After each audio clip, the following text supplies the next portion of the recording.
আজকে আমি বানিয়েছি আলুর কাটলেট। তো হ্যালো বন্ধুরা, তোমরা সবাই কেমন আছো? আশা করি ভালোই আছো। আমিও ভালোই আছি। তো প্রথমে আমি 4টে আলুকে সেদ্ধ করে নিয়েছি।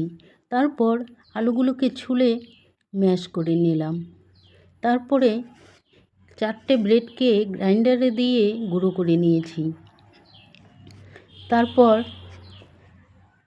আলুর মধ্যে দিয়ে দিলাম আধা বাটি ময়দা, আধা বাটি সুজি, গাজর কুচি, পেঁয়াজ কুচি, রসুন কুচি আর কাঁচা লঙ্কা কুচি। তারপরে দিয়ে দিলাম জিরে গুঁড়ো, ধনে গুঁড়ো, লঙ্কার গুঁড়ো আর গরম মশলার গুঁড়ো।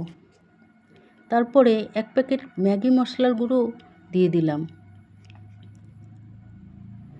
দিয়ে হাতের সাহায্যে এগুলোকে মেখে নিয়েছি। আমি কিন্তু একটুও জল ব্যবহার করিনি।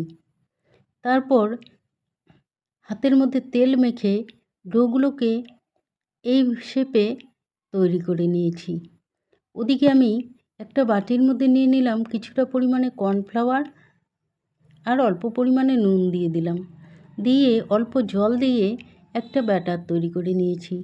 আর একটা প্লেটের মধ্যে নিয়ে নিলাম ব্রেডের গুঁড়োগুলোকে।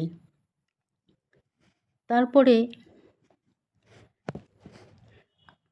এগুলোকে ব্যাটারে ডুবিয়ে ব্রেডের গুঁড়োর মধ্যে মিশিয়ে কড়াইতে দিয়ে দিলাম।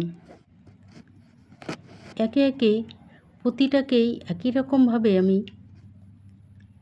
কড়াইতে দিয়ে দিলাম।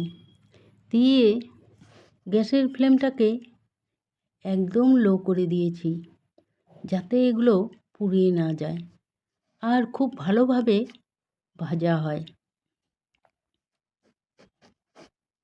তারপরে এক পাশটা ভাজা হয়ে গেলে এগুলোকে আমি উল্টে দিলাম অপর পাশটা হওয়ার জন্য।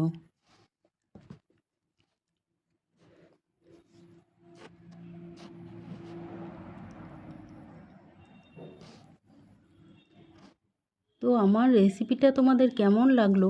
যদি ভালো লাগে তাহলে লাইক, কমেন্ট, শেয়ার এবং চ্যানেলটিকে সাবস্ক্রাইব করে দিও।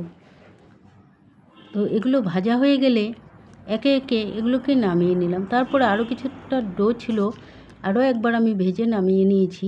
তো দেখো দেখতে কত সুন্দর হয়েছে, খেতেও কিন্তু দারুণ হয়েছিল। তো পরের দিন দেখা হবে অন্য কোনো ভিডিও নিয়ে। ততক্ষণের জন্য টাটা সবাই।